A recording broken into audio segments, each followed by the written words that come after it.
On se retrouve dans cette deuxième partie d'émission et comme prévu, tout de suite, on va retrouver Baptiste devant son tableau magique. Baptiste, tu nous proposes aujourd'hui de découvrir la nouvelle équipe de SQBB.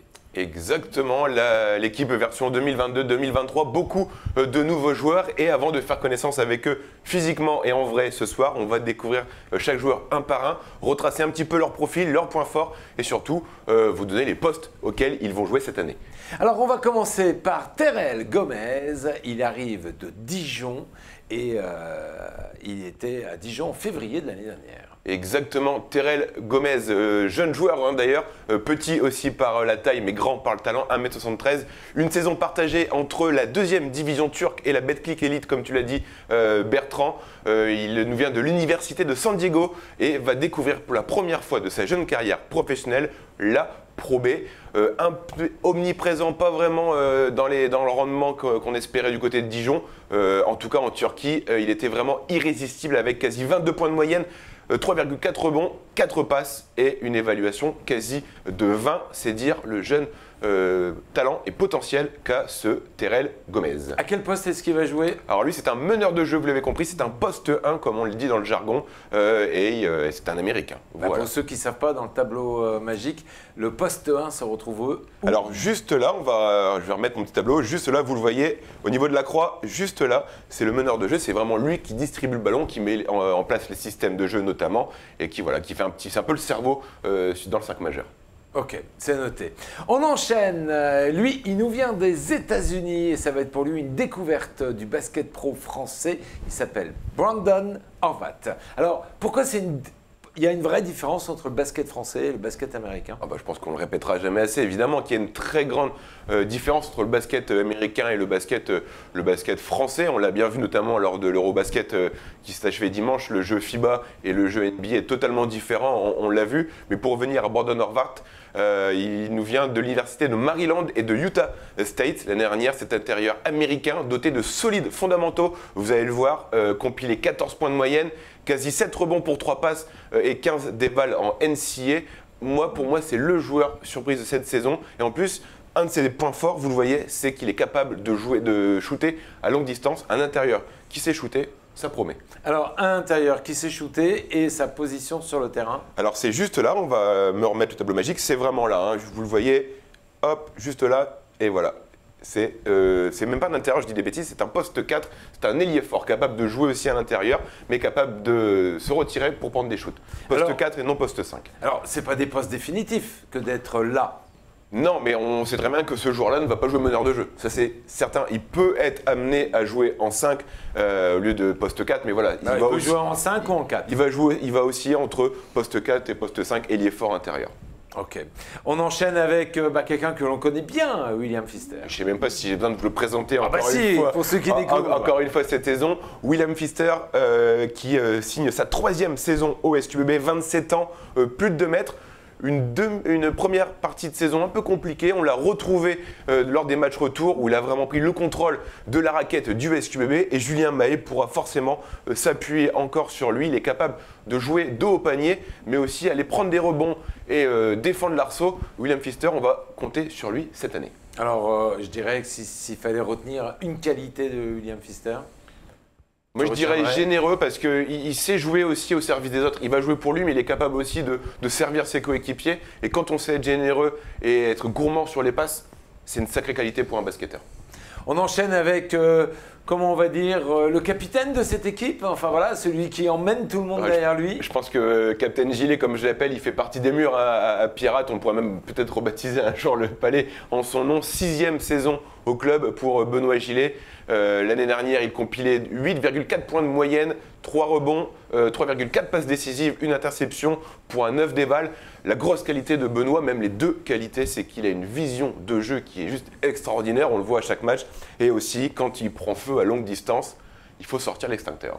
Alors oui, c'est vrai que la vision qu'il a du jeu nous a vraiment surpris plein de fois l'année dernière. Ses passes à l'aveugle, ça fait partie de sa marque de fabrique. C'est ça, ses passes d'ess, mais également son jeu hors ballon. Parce que quand on joue avec le ballon, on est capable aussi de jouer hors ballon. Et Benoît le fait vraiment à la perfection. Mais c'est vrai que la vision de jeu de Benoît, c'est vraiment, je pense, son gros point fort.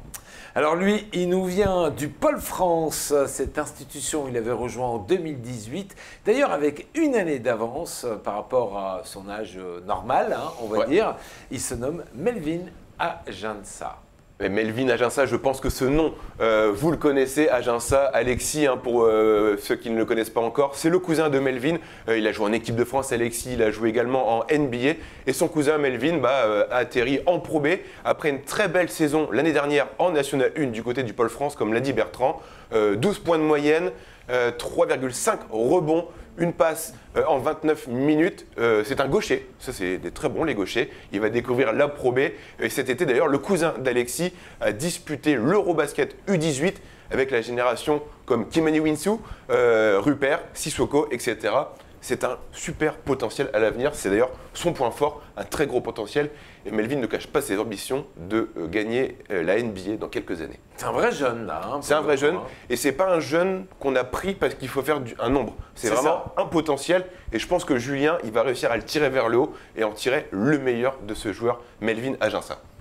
On enchaîne avec quelqu'un qui lui connaît très très bien ce championnat puisque c'est sa 15e saison en LNB Pro A et Pro B confondus. Il se nomme Jérémy Enzeli. Jérémy Enzeli, le vieux briscard pour cet international camerounais. Il a surtout été un membre essentiel dans les titres de champion de France de Nanterre en 2013 et également de l'Élan Chalon en 2017. Il retrouve la Pro B cette année. L'année dernière, il était pigiste médical du côté de l'OLB, l'équipe d'Orléans. 6,2 points, 2 rebonds, 2 passes d'ess pour 6 dévals en Betclic Elite. Il a envie de se relancer et le projet que lui a proposé Julien Mahé est vraiment celui qui lui convenait. Et il apportera bien évidemment au collectif Saint-Quentinois toute son expérience et sera sans aucun doute un des leaders de cette équipe avec sûrement Benoît Gillet. C'est important parce qu'en fait on se rend compte qu'on a des gens qui arrivent des États-Unis qui ne connaissent pas le championnat LNB. On a des jeunes qui arrivent et qui vont aussi découvrir ce championnat. C'est important, j'allais dire, d'aller chercher des vieux briscards. On en a besoin des joueurs comme Benoît Gillet notamment, Jérémy Enzeli. Voilà, on a le mélange jeunesse et expérience et je pense que c'est la recette un peu qui fonctionne du côté du SQBB avec Julien Mahé en chef cuisinier, on va dire, de cette cuisine saint-quentinoise. Mais en tout cas, voilà, je pense que le recrutement qu'a fait Julien cet été est un bon recrutement, un mélange, je l'ai dit, d'expérience et aussi de jeunesse. On parlait il y a quelques instants des jeunes, il n'est plus du tout jeune puisque c'est sa 2e saison au club. Maintenant, il sait qui est Julien, qu'est-ce que c'est que le basket à Saint-Quentin et c'est quoi ce championnat? C'est Lucas Boucaud. Lucas Boucaud, effectivement, qui nous vient de N1 il y a 2 ans. L'année dernière, il était déjà Saint-Quentinois. Une petite ligne de stats pour lui, 3,2 points, un rebond, 2 passes d'ess, une interception pour 3 dévals. Voilà, Lucas Boucaud aura peut-être un peu plus de responsabilité cette année donnée par Julien Mahé. On l'a vu, il est capable de prendre feu. L'année dernière, il a fait plusieurs séries à longue distance. Donc voilà, Lucas Boucaud avait envie de poursuivre l'aventure avec Saint-Quentin et Julien Mahé lui fait confiance. Le prochain, il nous vient de l'Élan Chalon Basket. Et d'ailleurs, il ne jouait pas vraiment la saison dernière à l'Élan Chalon Basket. Il se nomme Mathis Doussou-Yovo. Exactement, on l'a vu plusieurs fois à Saint-Quentin lorsqu'il portait les couleurs de Blois, mais également les couleurs d'Évreux. Il était auteur d'une belle saison avec l'Élan Chalon, comme tu l'as dit. Il revient de 2 prêts successifs à Évreux et à Blois, je l'ai dit. Il a été formé à l'INSEP, mais également à l'Élan Chalon. Et le Castelroussin va connaître ainsi son 4e club en Pro B à seulement 21 ans pour ce joueur Mathis Doussou-Yovo. Et il est capable de prendre feu lui également, mais c'est un beau bébé et je pense que dans la raquette, ça va cogner. Alors laisse-moi calculer 21 ans si c'est sa 4e saison. Il a commencé à 17 ans, il a attaqué ce championnat à l'âge de 17 ans, c'est jeune, dis donc. Ouais, c'est ça, quand il y a du talent derrière. Il y a du talent forcément et Mathis Doussou-Yovo, voilà, il a fait une très belle saison à Chalon, il était quasi à 11 points de moyenne, à 60% de réussite, 4 rebonds pour 11 dévals. Donc voilà, c'est encore une fois, c'est l'exemple entre l'expérience et la jeunesse. Lui, c'est vraiment le mélange des deux. Mais voilà, c'est encore une fois Julien Mahé qui l'a fait venir. Et je pense que Julien a su trouver le discours à chaque fois, à chaque joueur pour réussir à le faire venir au SQBB. Ils sont très très bons dans le monde du basket. Il nous vient d'Estonie. Il a passé 2 saisons là-bas. Il s'appelle Emmanuel Wemby. Emmanuel Wemby, exactement. En Estonie, il occupait le poste 5-4, c'est-à-dire intérieur ailier fort. Et il s'est fait une place. Il a même fait partie des meilleurs joueurs et rebondeurs de la division avec les 2 clubs auquel il appartenait. Et avec ce dernier club de Tarfu, le futur Picard a presque terminé un double-double de moyenne, 12,3 points, 9,2 rebonds, 2,3 passes décisives pour un contre par match. En 26 matchs en Est, alors j'ai du mal à le dire, c'est la ligue estonienne et lettonne également. C'est un intérieur qui est polyvalent, plutôt efficace sous le cercle, il a des très très longs segments, il a un petit tir extérieur intéressant et en défense, il est dissuasif. On va le découvrir ce soir. On ne sait pas s'il sera dans le 5 majeur ce soir. Ça, c'est la surprise que nous réservera forcément coach Mahé. On continue. Lui, il a quitté la chorale de Rouen après 1 an après son arrivée pour retrouver la Pro B, cette fois-ci avec SQBB, et c'est Louis Marnet. Louis Marnet, exactement. Lui, malheureusement, ce soir, il ne sera ni dans le 5 majeur ni sur le banc parce qu'il est encore blessé. Et ce soir, il sera en civil. Il est arrivé à la chorale de Rouen en juin 2021. C'est un mec du Nord, de Schnorr, il vient de Valenciennes.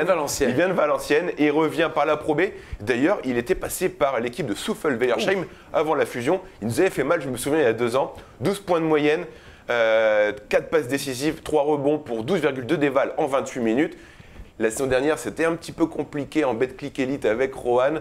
Une petite ligne de stats, 3,4 points, un rebond pour 3,2 d'évaluation. Et on sait très bien qu'il a envie de se relancer. Et en plus, il connaît très bien Julien Mahé parce que tous les deux ont déjà collaboré chez les Espoirs du côté du BCM Gravelines Dunkerque entre 2016 et 2019. Non, on peut être sûr que si Julien est allé les chercher, c'est que... C'est pas pour rien. Il y a ce qu'il faut dans le moteur. Exactement. Allez, Baptiste, qu'est-ce qu'il faut annoncer pour cette très très très belle équipe de SQBB? Qu'est-ce qu'on attend de cette belle équipe de SQBB? Une belle saison. Voilà. J'ai envie de te dire, jamais 203. On a vécu 2 très belles saisons. Cette année, on a encore un effectif et un recrutement où voilà, on est encore en préparation, même si on rentre dans un rendez-vous officiel ce soir, c'est encore la préparation. Mais voilà, on espère faire une belle saison et puis aller, si on peut, le plus haut possible comme maintenant on en a l'habitude avec Julien. Alors maintenant, ce qu'il faut, c'est que la mayonnaise prenne, que l'équipe se sente en confiance. Et d'ailleurs, je pense que ce soir, on va en voir quelques petits extraits et on va bien analyser le comportement des joueurs les uns avec les autres. Parce que voilà, c'est ça qui est important pour nous ce soir. Est-ce que la mayonnaise prend? Et est-ce que cette équipe, elle a tout ce qu'il faut? Mais maintenant, est-ce qu'elle est en mesure de pouvoir suivre les instructions qui vont être divulguées par Julien? C'est sûr. Après, ce soir, si on perd en Coupe de France, c'est pas une fin en soi. C'est pas bien grave. C'est pas une fin en soi. En fait, c'est simple. On gagne, on passe un tour, on perd, on arrête. Donc voilà, ça permet vraiment de se tester face à une équipe justement qui sera, je pense, plutôt prête, même plus prête que Saint-Quentin, puisque Nancy commence son championnat dès samedi, dans 3 jours exactement, face à l'équipe du CSP Limoges. Donc voilà, on va tomber sur un os. Mais ça ne nous fait pas peur. Et puis je pense qu'il y a peut-être moins de changements au sein de Nancy que par rapport à nous. Il y a quand même une belle ossature à Nancy. On a des joueurs comme Anthony Labanca, Meredi Soumounou qui étaient déjà là la saison dernière. Il y a eu un gros recrutement également qui a été fait, notamment Luc Fischer qui nous vient de Betclic avec Nanterre. Donc voilà, il y a vraiment un très bel effectif. Maintenant, j'ai envie de te dire, c'est la magie de la coupe. Allez, à découvrir tout à l'heure. On se donne rendez-vous à 19h50. Avec Greg Lambert. Allez, venez au Palais des Sports, venez passer une très très belle soirée. En attendant, je vous propose tout de suite la page résultat. Merci Baptiste.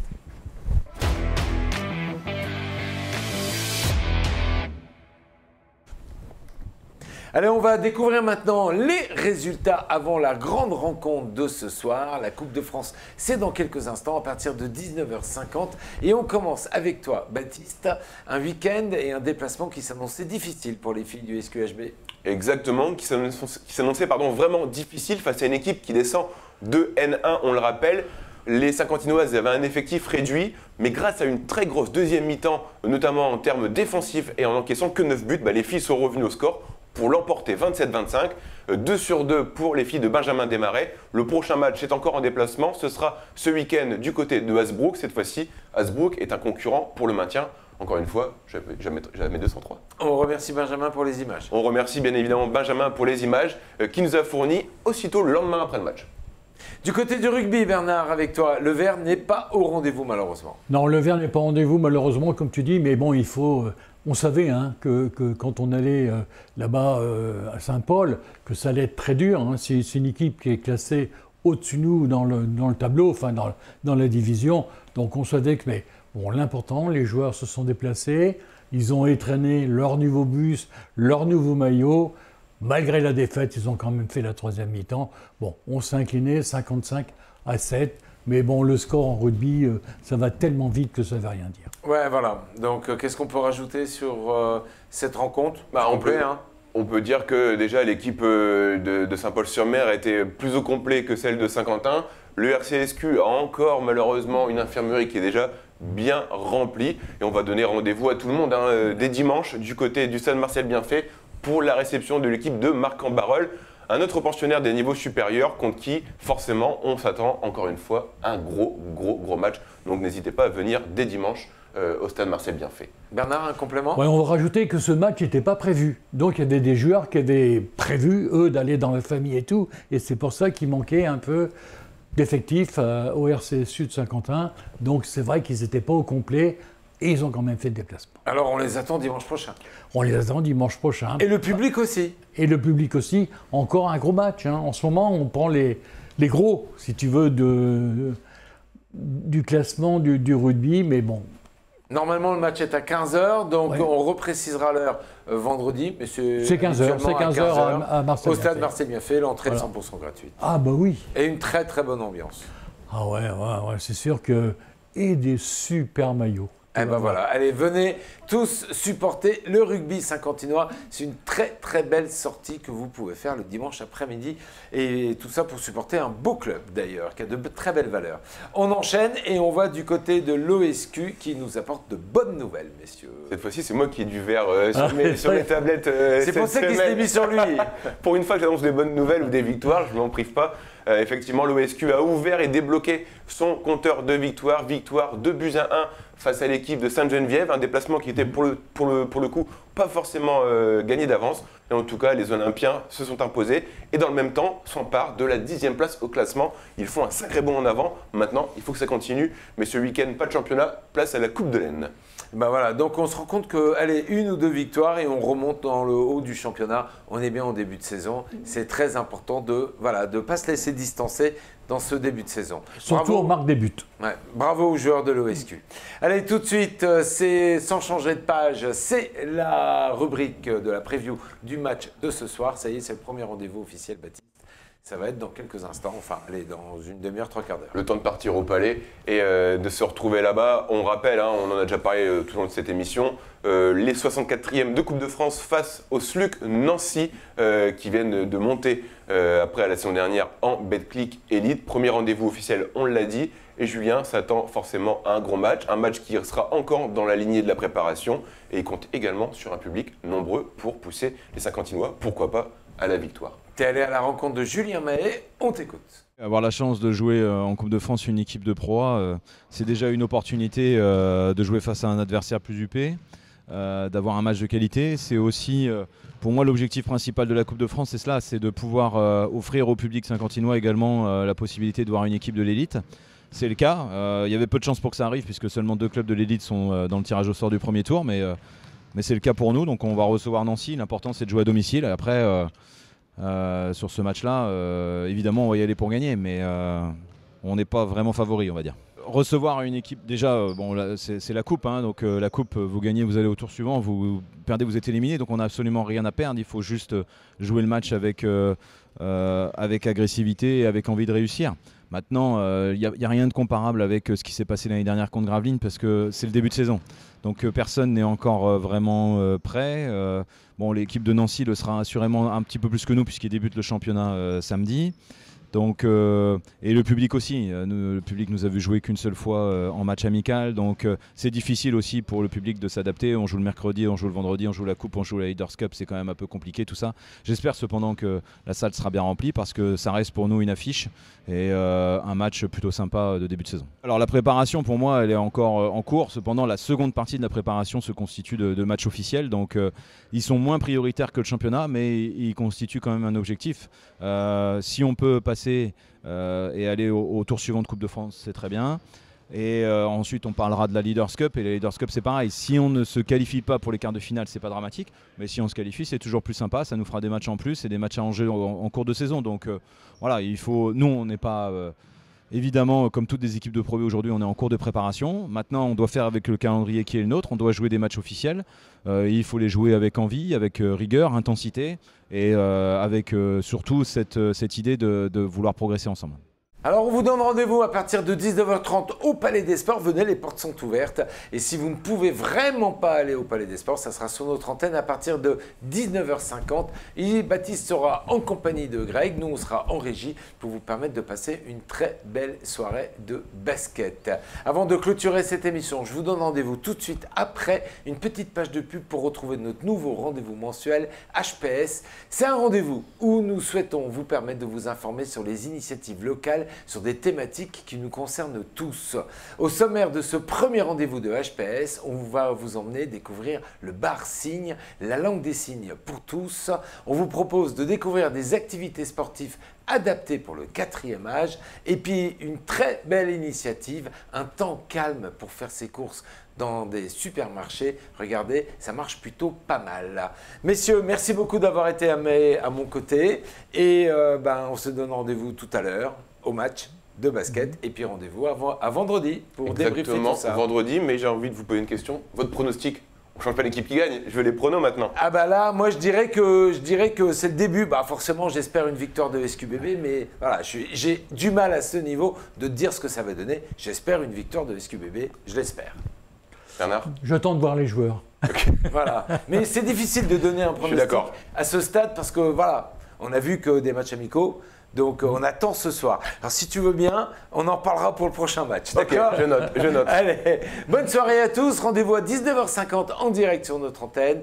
Et d'ici là, tiens, regardez, c'est HPS. Bye bye. Sportez-vous bien et bonne soirée à vous, messieurs. Merci.